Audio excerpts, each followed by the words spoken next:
Alrighty.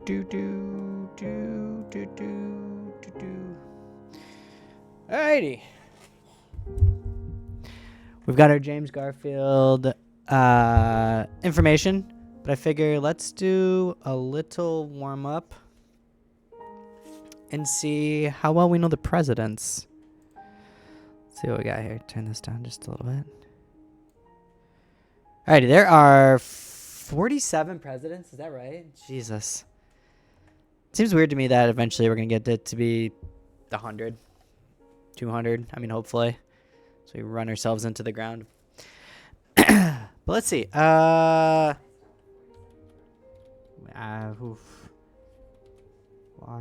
I can't. Oh, there's a bad omen. I didn't spell Washington right. Adams, Jefferson, Madison, Monroe, Jackson, Van Buren. It's been a while since I've done this. Chad, if you know the presidents, just go ahead and join in. Harrison is 2 of them. Look at that. 10 out of 47. Just a couple seconds here. See, if you ask me the number presidents, I don't know. Tyler.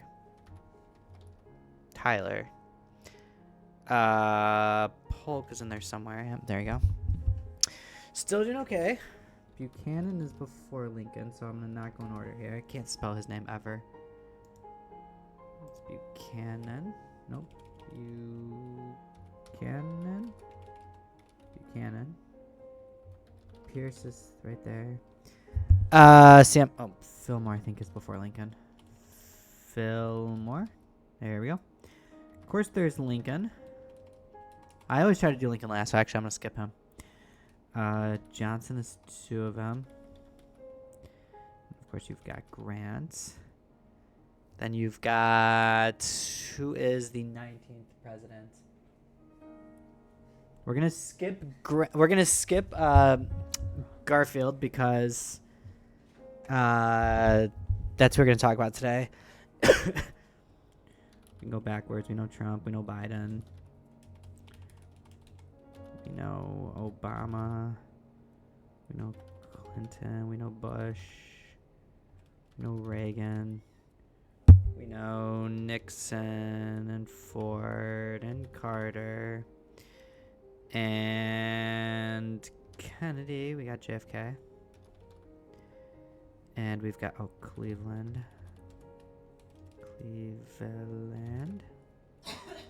Hoover. We've got Truman. We've got Eisenhower. How the hell do you spell Eisenhower? I've been to his house. Denison, Texas. Birthplace of Dwight D. Eisenhower. We've got Roosevelt. There's 2 of them.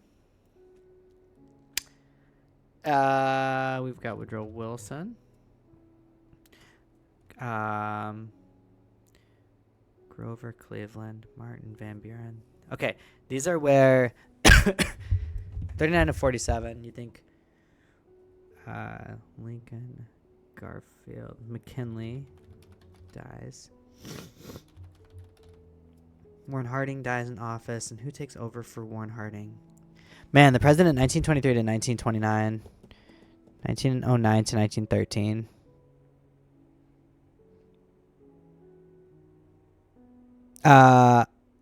Chester Arthur. Okay, I'm shooting. So I've got 5 more. I'm missing Lincoln as 1, obviously. So I will be 43. I know Garfield is on there. Who's president after Teddy Roosevelt? I'm missing some of these newer guys. Let's think about this. Man, I used to be so good at this. Now I'm missing 5, which is essentially 3 guys. 1909 to 1913. So it's right before Woodrow Wilson because this was right before World War I. You've got Harding, McKinley, James, Monroe, Madison. Woodrow is not his first name, and I feel like it's one of these guys where his name is not their first name. Teddy is the 24th, so I'm missing the 25th, 28th. Why can't I think of who is the 19th president, too? So all these one-term guys, I might as well put Garfield in. Maybe it'll jog my memory. James Garfield. Okay, so we're still down 4. I always feel like I miss Harding. It's a 3-named guy, isn't it? Like a something A something or something B something. Chester A. Arthur. McKinley. Taft. See? There we go. Okay. I need whoever's president from 1923 to 1929 and 1877 to 1881. Look up the list of presidents. If you give me their initials, the problem is it'll give it away.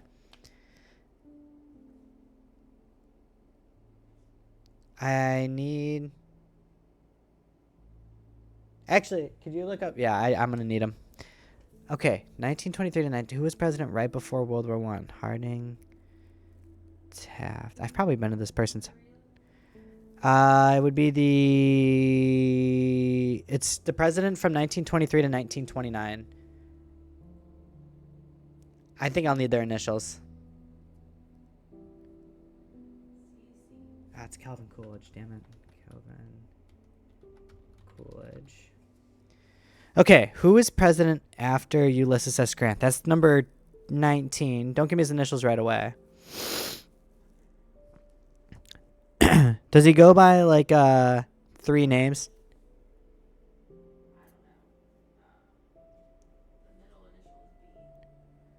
B. Lyndon B.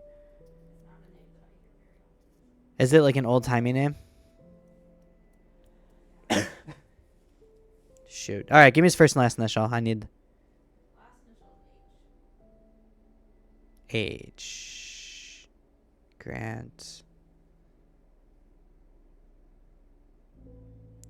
Last initial is H. Grant. It's not Harrison, obviously, because I've got both the Harrisons. What's his first initial? RH. Guys. RVH? RBH.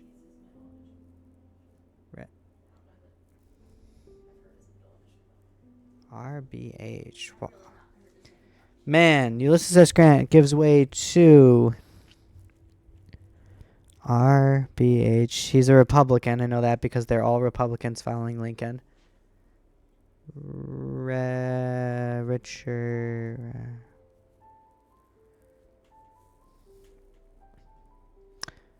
President's number.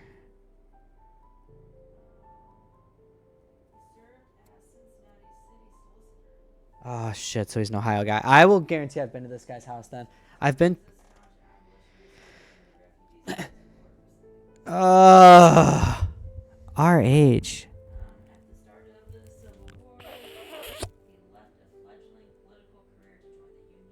Oh, shit. He's an army guy.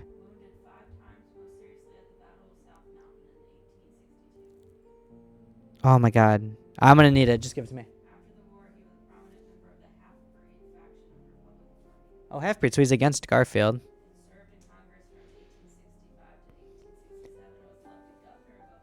Oh, Jesus. Governor of... I need it. Rutherford. Oh. Yeah, see, he goes by Rutherford B. Hayes. Yeah. Bernard? I did not know that. Oh, chat. Rutherford B. Okay, so you've got the stalwarts and the half-breeds. Garfield is a stalwart. So the Republican Party at this point is basically split into 2. I don't know a lot about the stalwarts and the half-breeds. Honestly, it's not my sweet spot in American history. I think it's fascinating. But not being a huge political guy, I'm not super big on what happens between them. I just know that. So what you've got, I really like this, by the way, the Sporkle U.S. presidents. Yeah, Rutherford B. Hayes is the only one that I needed. And I needed Calvin Coolidge, which I'm a little upset, but 47 out of 47. I like doing this with emperors of... I wonder if I just did president trivia. President trivia. Presidential trivia logic. Yeah, we'll just try one. Oh, how do we do this here? Washington, the third president, is in B1. What? Washington? What, Jefferson? Jefferson. Row 4 will have James as their first name, and O president is in B5. What? O president? Obama? Column D, all died while in office. Oh, okay. Row 4, so it's going to be James Garfield. Row 5 are all Democrats and a peanut farmer. What the hell's a peanut farmer?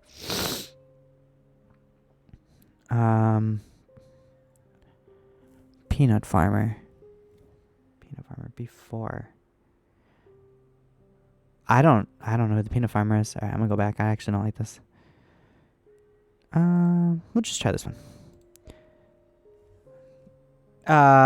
President whose wife and mother died on the same day in the same house. That is Teddy Roosevelt. Don't ask me how I know that. I can't spell his name, so it doesn't really matter. He's the only president to have succeeded both his predeceased both his mother. God, I don't even. I'm just gonna guess Polk. Nope. Probably never chopped down. Oh wait, also, first president born in the 20th century to hold office. That's the 1900s. The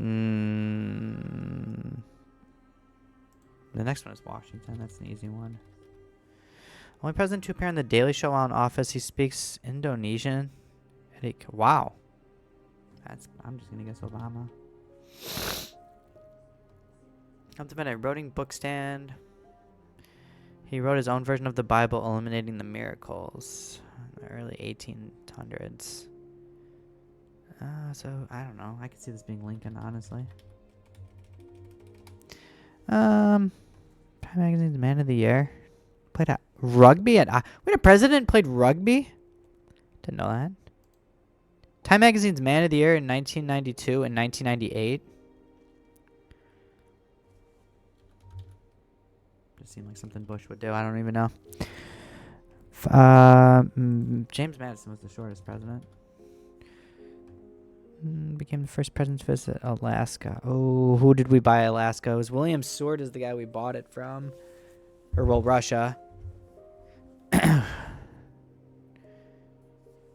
This one's Grant. Middle initial does not... Oh, I guess we have two S middle initials. Might be Giants for... Hulk, maybe? First president sworn into office by a woman was born in Johnson City, Texas. This has got to be one of the Johnsons. I think. I guess not. I guess I don't know. Alright, whatever. I should. Alright, death by lightning.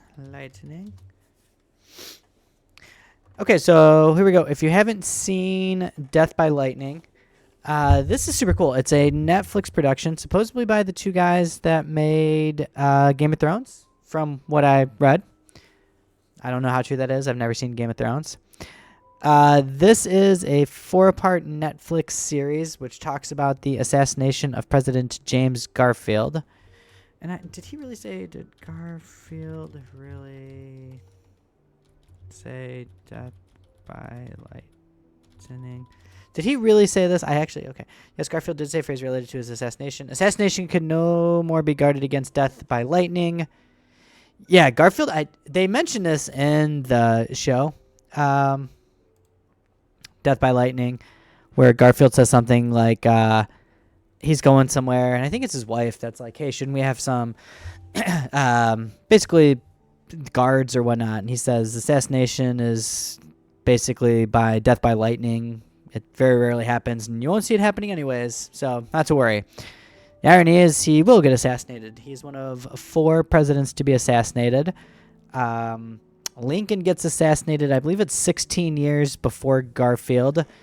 And then just a short number of years later, William McKinley gets assassinated. And then, of course, the famous one out of all of them is JFK in the 60s. But anyways, death by lightning. We'll search it again. Death by lightning. It's super cool. 4 episodes. Each one's about an hour or so long.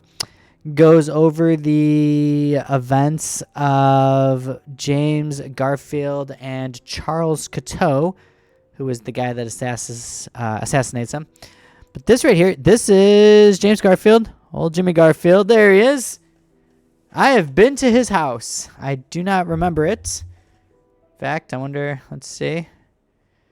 Let's look up his house real quick. He's got a really nice house from what I remember. James Garfield. He's from Ohio. Garfield's house.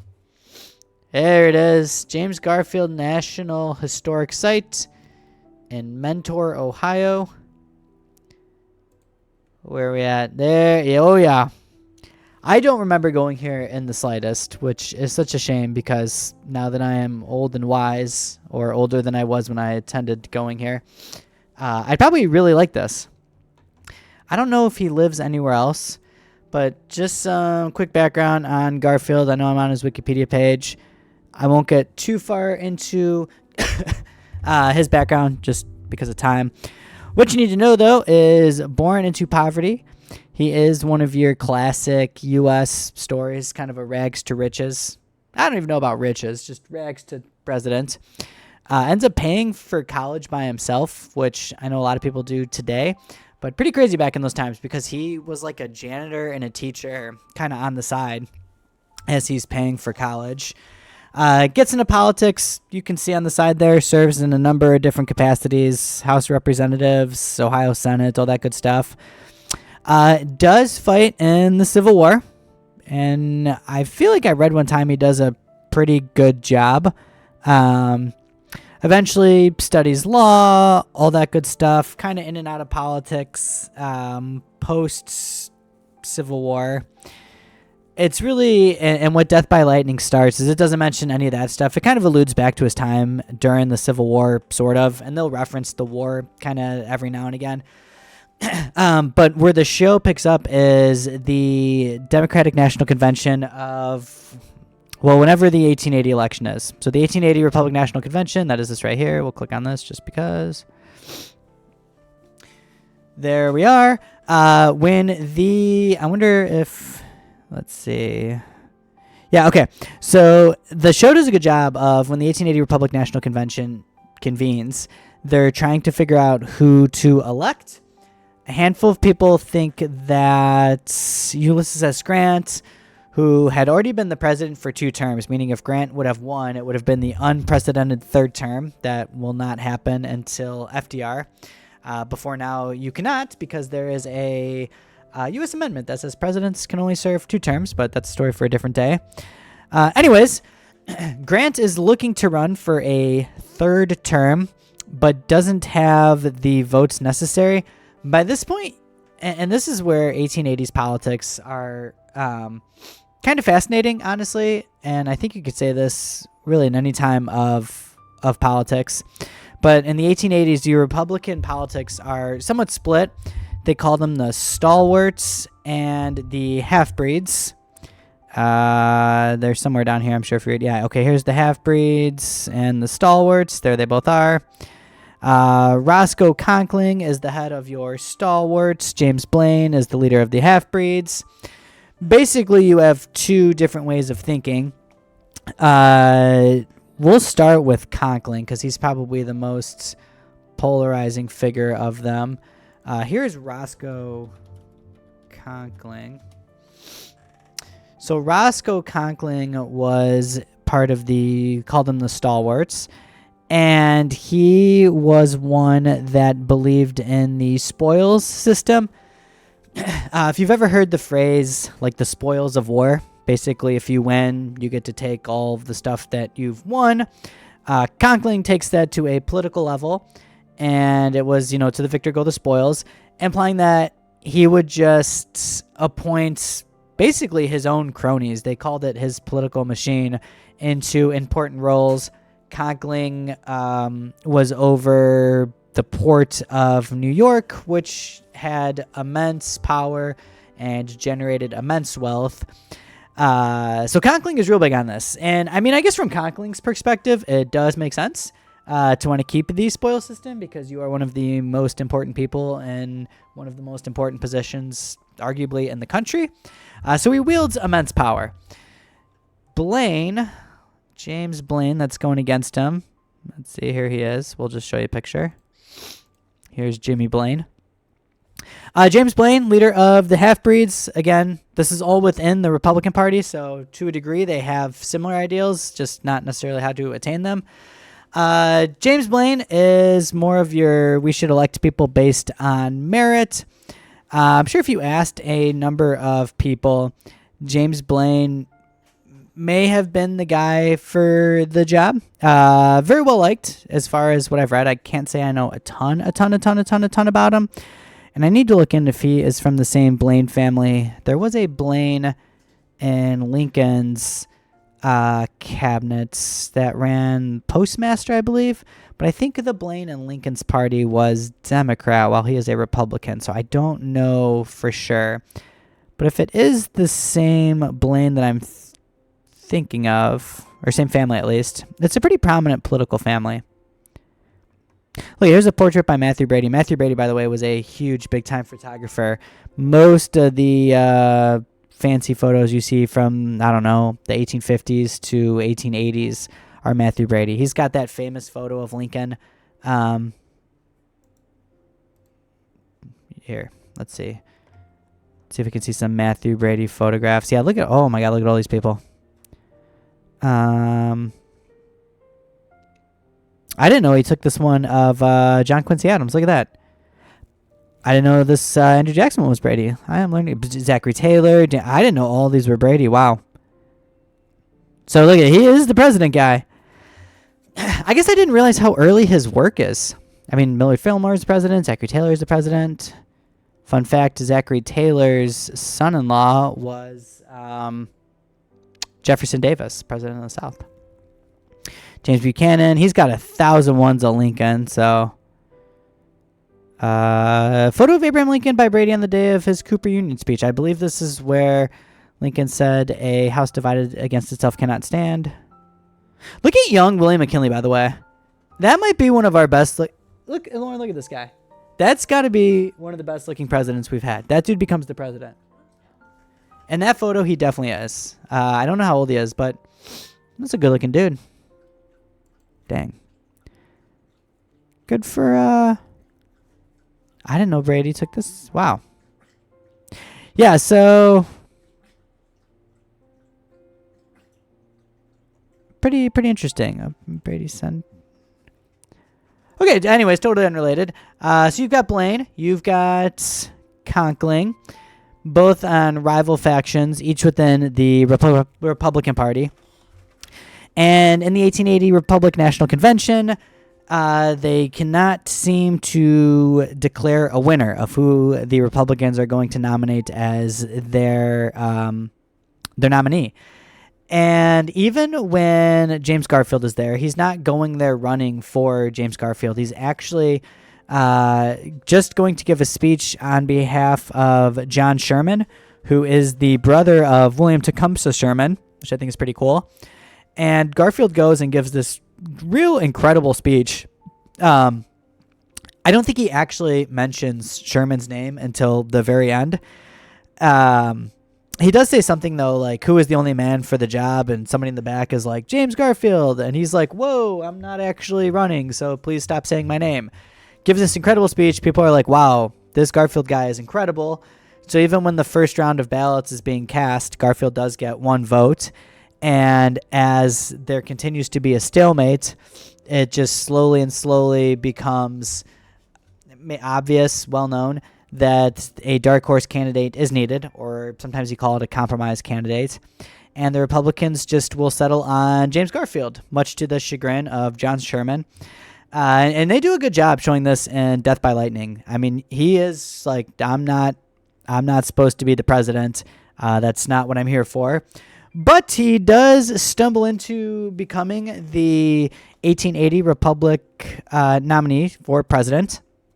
On the ticket is Chester Arthur, who is played by Minooka, Illinois' own.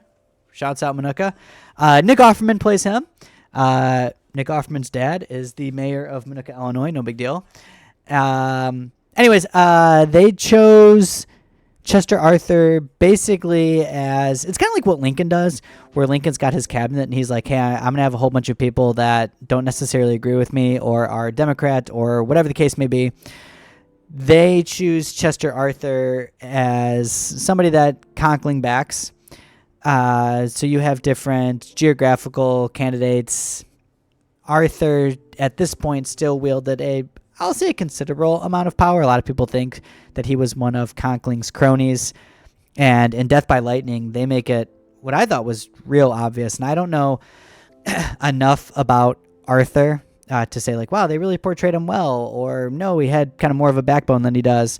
But nonetheless, he becomes the vice president, which even as the role of vice president, and I think Arthur says it in the show, where he's like, I didn't even know I had any duties. It's more of like what's the word? Ceremonious, I guess, just a favor. Kind of, yeah, no, we'll say an understudy. Yeah, they don't do much. Again, great irony here is Arthur being put in this role is the first in line to be the president if anything were to happen to Garfield, which, spoiler alert, is exactly what will happen. So anyways, you've got Garfield being elected, and that's great. Now, the show, Death by Lightning, and I did put what is true because I need to learn, also follows the life of Charles Guiteau. Now, Charles Guiteau is going to be the guy that will eventually shoot James Garfield. And he's one of those people that, honestly, if you read his life up until the day before he shoots Garfield, you probably could write a movie on him alone, just with how bizarre his life is. And this is one of those reasons that I love history. As you can see here, Guiteau dies at 40. That's when he's hanged. But even up until then, he's just quite a figure. Born to a dad that's pretty hard on him. I believe his mom had crazy mental illnesses. He goes into law and is constantly on the move because he overcharges people or will just take their money and just kind of bounce. So he's moving from place to place. He's religious, I suppose, and joins this free love religious group, which it does depict in the show. But the ladies there do not care for Charles Guiteau. And in the show, they do joke and say it should be Charles Get Out. So the girls there don't like him in a place where they're supposed to.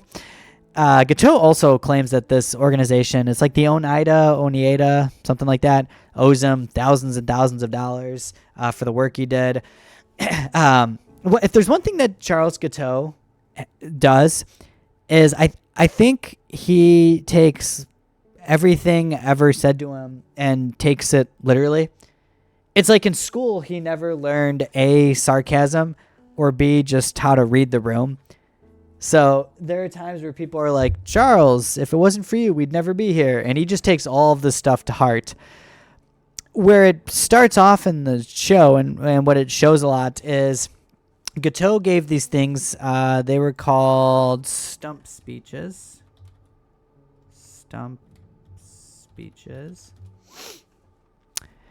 Yes, okay. Stump speech is a standardized speech delivered by a political candidate during a campaign designed to communicate their key messages and rally support. Literally, they called them that because they would usually give them on stumps just to random people or towns or whatever the case. You see these a lot in the 1800s when there's a lot of farms and all that good stuff. Anyways, Charles Guiteau will give one of these. It's actually super funny. Most of his work is either super plagiarized or he steals it from somebody. He supposedly writes this big speech and dedicates it to Ulysses S. Grant. And when he realizes that Grant doesn't gain the 1880 nomination, he just crosses out Grant's name and writes Garfield's and gives this, or I guess it's a number, of speeches.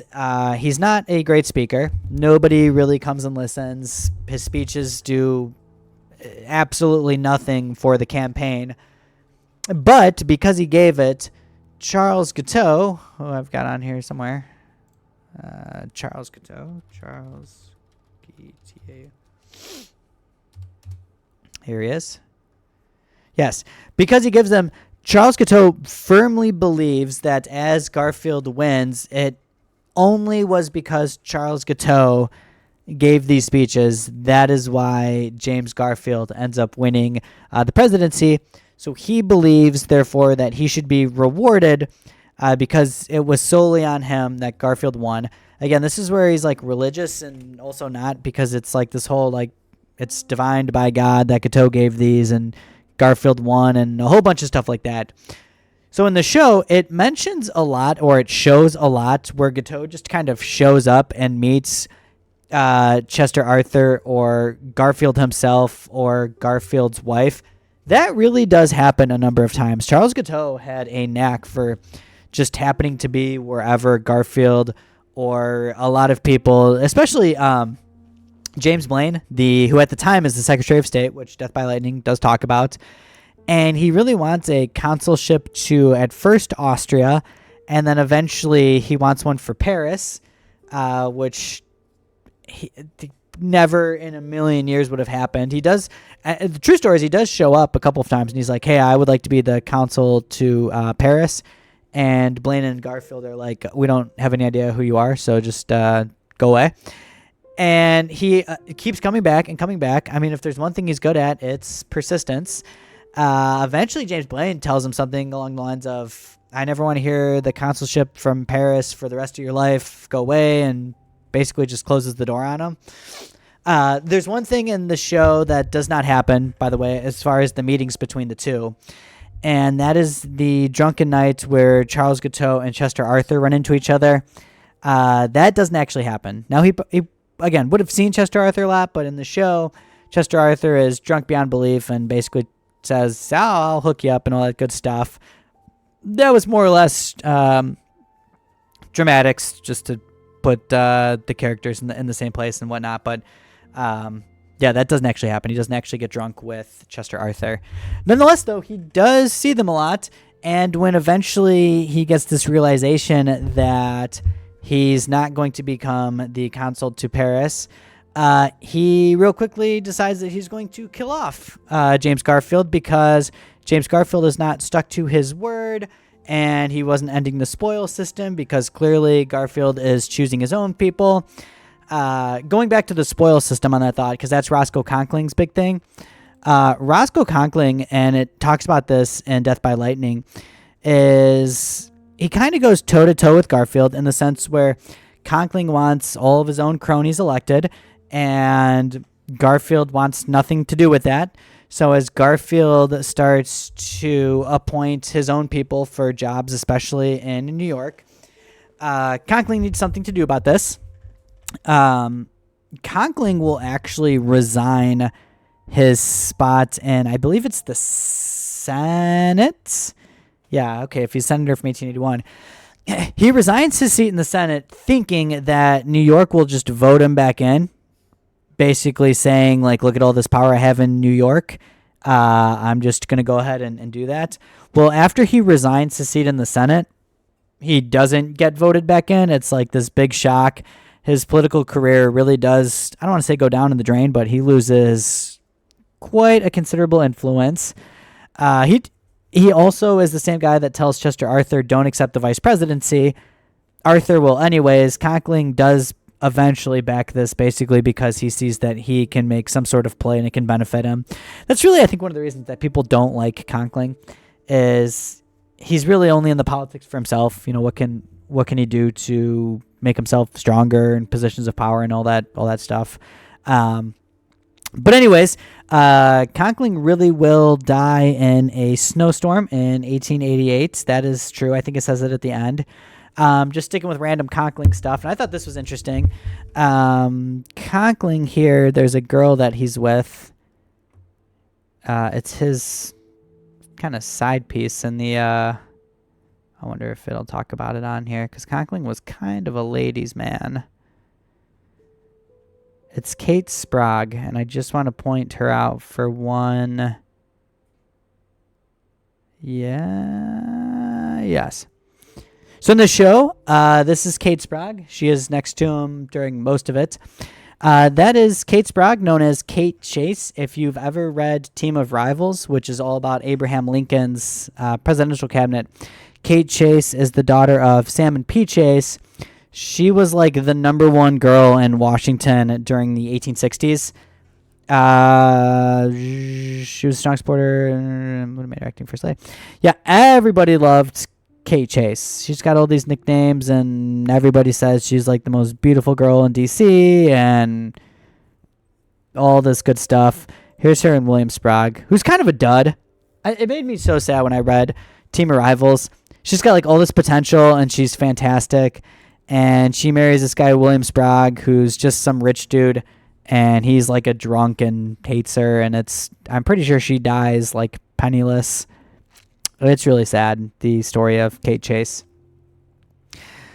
Anyway, so you've got all that going on. Conkling, again, loses much influence. It's a major win for Garfield, at least his appointments and all that's concerned. And that's good. You would think that Garfield is really on the rise for his presidency. All this happens within the first couple months. After Charles Guiteau realizes that he's not going to gain any sort of political appointment, he decides that he is going to assassinate James Garfield. He even gets his gun. Let's see. Charles Guiteau's gun. I wonder if I can find it. Guiteau gun. I think technically I should search pistol. I'm sure it's somewhere. Let's see. Yes, there it is. He actually gets it redone, refitted, something because he knew it was going to be famous and he wanted his stuff to look good as it was famous. Again, Guiteau's a real interesting guy. I'm probably leaving out a ton there. But anyways, yes, and let's see, when does he shoot him? When does Guiteau shoot Garfield? Yeah, okay, on July 2nd of 1881, James Garfield is at the Baltimore and Potomac Railroad Station. Pretty crazy. This is a time where the papers and places still used to... they would just post the president's movements. They'd be like, hey, Garfield's going somewhere. He's going to be on this exact train from this exact spot going to this exact location. It honestly shocks me that more presidents didn't get assassinated. But Guiteau knows this. Again, he has been conveniently running into Garfield and Arthur and Blaine, and he even meets with Garfield's wife. And he shoots him twice. The first one grazes his shoulder, which it does say, and it does do a good job showing that. It goes right past his shoulder, and he says, like, oh my God. And then the next shot turns out to be, it is fatal for Garfield, though it is a non-fatal shot. And I'll explain that here in a second. But once Guiteau shoots James Garfield, he is all sorts of happy. He gives himself up right away, says that he is the stalwart of stalwarts, and he's super excited to have Chester Arthur become the president because he is a now firm believer that the spoils system is back on, and because he does such a good job for Chester Arthur that he will then finally be appointed to all of these positions that he deems necessary to be appointed for him. So he gets caught right away. Again, if you're looking at presidential assassinations, John Wilkes Booth after Lincoln is hiding out in the woods for 12 days, and Guiteau, I think it takes about 12 seconds. So it's a big difference between the two. Anyways, Guiteau is arrested. when he is going to be put on trial. The whole trial is basically a farce. He like denies his counsel and wants to defend himself, and he like sings and writes poems and objects to half the stuff that the judge is saying, and it really is just a whole big mess.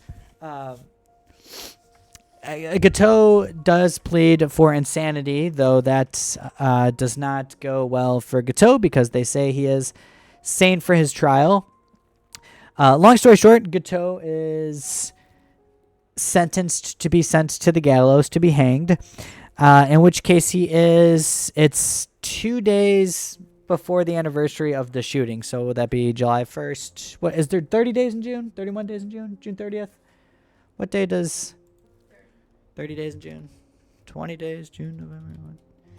What day does Charles Gateau die? Yes, June 30th of 1882. Good call.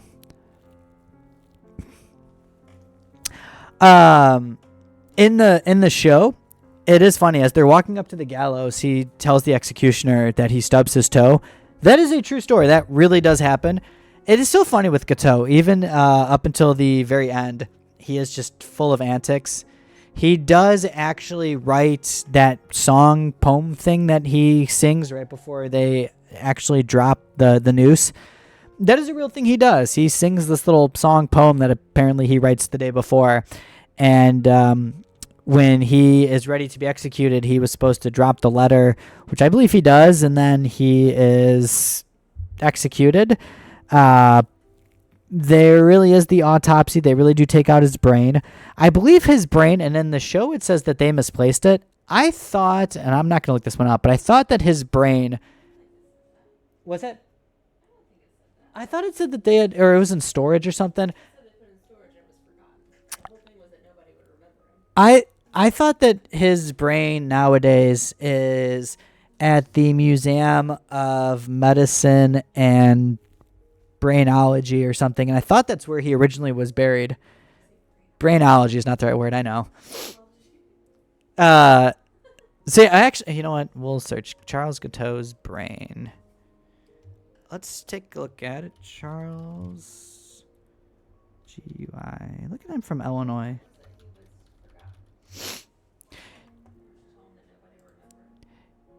Yes. There's Charles Gateau's brain. Wow. Looks good. This would actually be a really interesting museum because I'm pretty sure...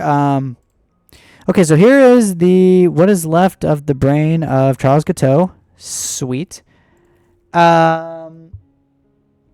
Who is the guy that I'm thinking of? I never can remember his name. He's got one leg. He's the first guy to be temporary insanity. Why can't I think of his name? He kills Francis Scott Key's... Hold on. Key, murder, insanity. Sickles. Daniel Sickles. I don't think so. Sickle cell disease. Daniel Sickles' leg is also at the... oh wait, S&D, sickle cell disease. Maybe I don't actually know. I really do not know the sickle cell disease, if that's where it comes from. I only show Daniel Sickles because his leg is at the same museum with Gateau's brain. Charles Gateau wanted to be tried for insanity. Daniel Sickles is the only person to... He was the first person, the first person to be tried using temporary insanity. What's that? Yes, he did. And the guy that was his lawyer was Edward Stanton, who was Abraham Lincoln's Secretary of War. Daniel Sickles was walking out of, I think, the Congress building and saw his wife with the nephew of Francis Scott Key. His name was William Bartram Key II. And he just walked up to him and shot him in the face and murdered him. And then... yeah, which is ironic because Daniel Sickles was romantically linked to a number of different people, including the Queen of Spain. So, yeah, they were kind of all over the map. But Daniel Sickles does lose a leg. There he is without his leg. Yeah, Sickles is another one that, honestly, they should make a little 10-part series on Daniel Sickles.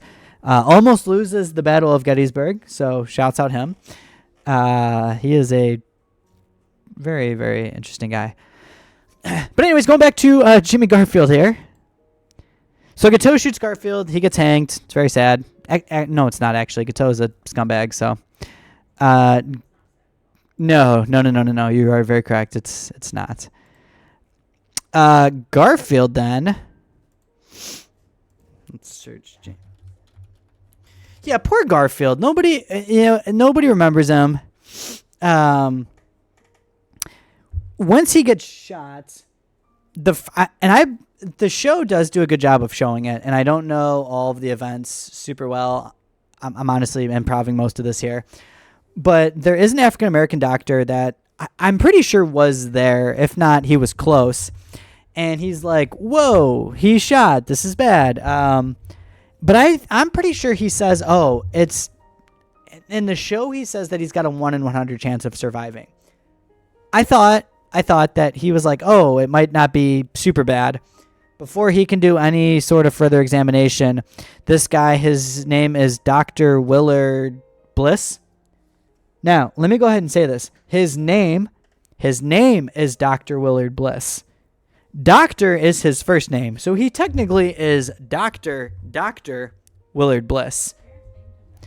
I don't know why, but I will show him Dr. Willard Bliss. He does not. He's terrible. He actually, and I read this just before I went live, D.W. Bliss, Dr. Willard Bliss, that's his real name. Don't ask me. Doctor is on a short list of funny names. Gouverneur Morris is another one. Gouverneur Morris is the same guy that wrote We the People and the Constitution. Anyways. So Willard Bliss here was a sergeant with the 3rd Michigan. Somewhere he was all in favor of both emancipation and African-American doctors. But then he gets his role. People are like, hey, we're not super okay with that yet. So he goes back on his word. It's actually super sad. Anyways, when Dr. Bliss gets... when he gets control of Garfield, he's all, hey, we got to find the bullet.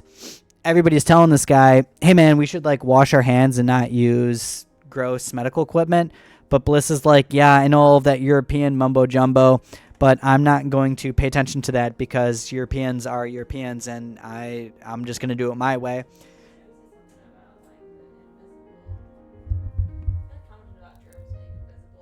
Yeah, the show does do. Yeah, the show really does do a good job of how Bliss just totally butchers it and his thoughts and germs and germ theory and all that. Here's something interesting. July 2nd, 1881. Bliss was summoned by Robert Todd Lincoln. That is the son of Abe Lincoln. Robert Todd Lincoln was linked to 3 different presidential assassinations. He's somewhere in the vicinity when McKinley dies too. I don't quite know his role. And then obviously his dad got assassinated. So kind of interesting. Poor Robert Todd Lincoln, the most wrong place, wrong time guy in presidential assassination history. But yeah, Dr. Willard Bliss is poking and prodding inside James Garfield. And they're like, hey, first of all, you're going to get him infected. And he's like, no, that's not a thing. I know what I'm doing. And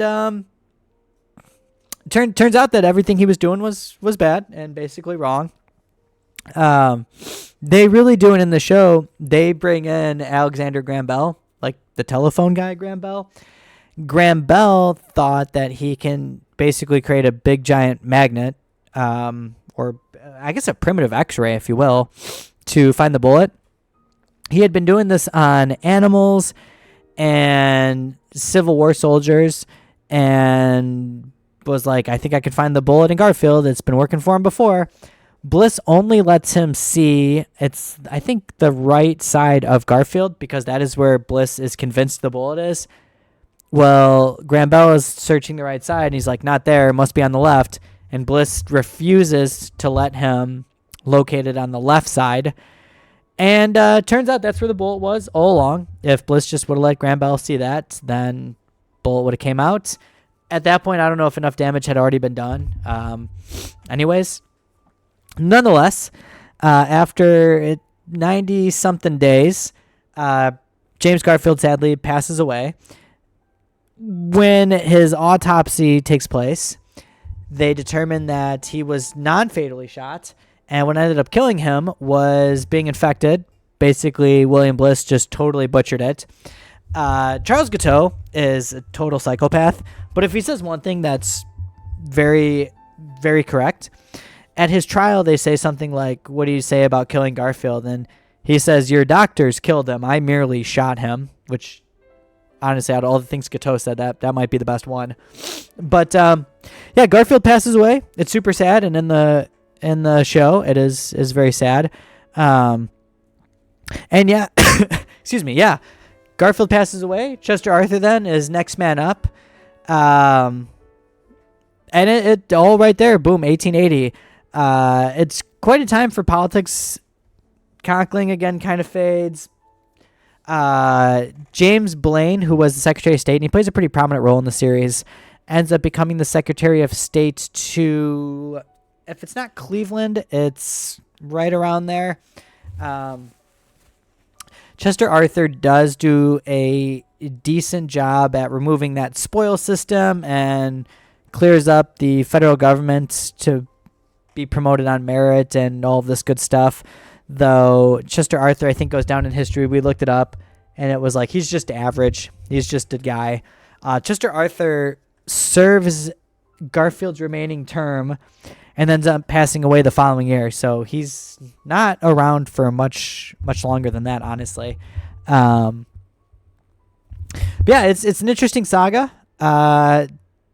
Definitely check out Death by Lightning. Again, it's about 4 or so total hours, so you could watch that in an afternoon. And then look up stuff on James Garfield. It's he's very interesting. He's definitely one of the most underrated presidents. Here's the thing: if you look up list of best presidents, he's never gonna appear anywhere in the top half because he was only the president for 3 months, and in that time, most of it was him just laying on technically his deathbed. So unfortunately for James Garfield, he is going to fall pretty low on that list, though not to the fault of his own. Look up Charles Guiteau. Plenty to look up about him. Again, he really is just a fascinating figure in U.S. history. Yeah, look all that up. It's good stuff. Appreciate chat for sticking around for that. We're gonna shift focus here, play some games. But we'll be back for that. We'll be back for that.